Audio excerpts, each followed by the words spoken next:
Mix by Kamlesh गोटिया बानू वाले।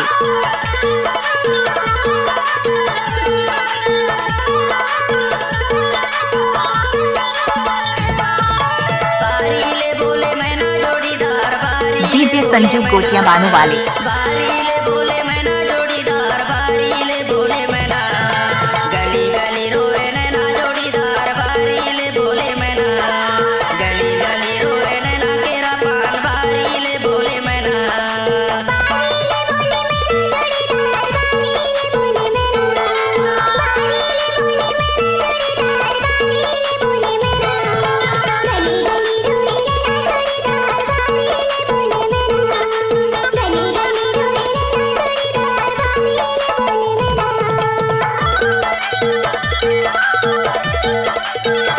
ये गाना को मिक्स किया है संजू भाई बानू वाले।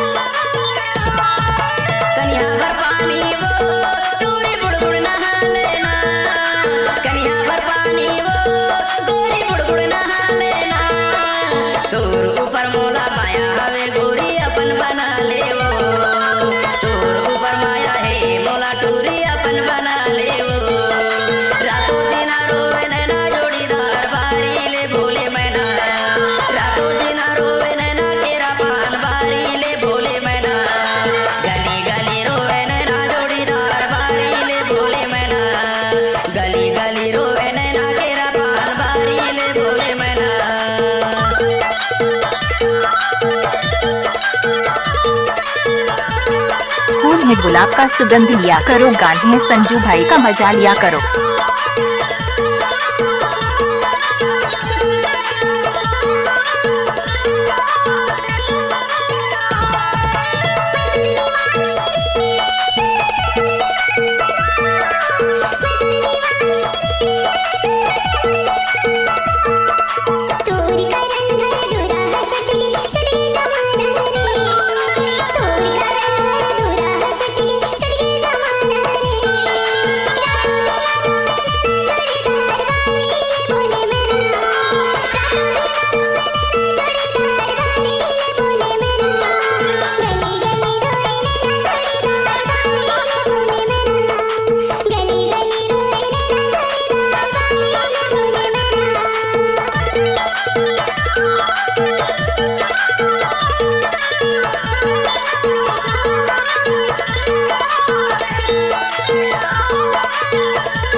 मिक्स बाय कमलेश गोटिया बानू वाले।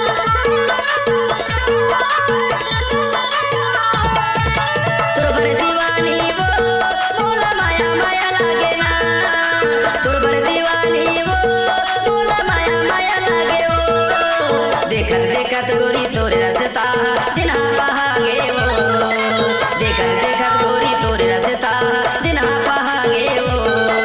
रातों दिना रोवे नैना जोड़ीदार बारी ले बोले मैना, रातों दिना रोवे नैना केरा पान बारी ले बोले मैना। गली गली रोवे नैना जोड़ीदार बारी ले बोले मैना, गली गली रोवे नैना केरा पान बारी ले बोले मैना।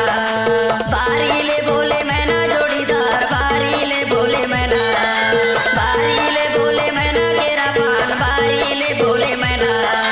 गली गली रोवे नैना जोड़ीदार बारी ले बोले मैना, गली गली रोवे नैना जोड़ीदार बारी ले बोले मैना। गली गली रोवे नैना केरा पान बारी ले बोले मैना, गली गली रोवे नैना जोड़ीदार। डीजे संजू गोटिया बानू वाले।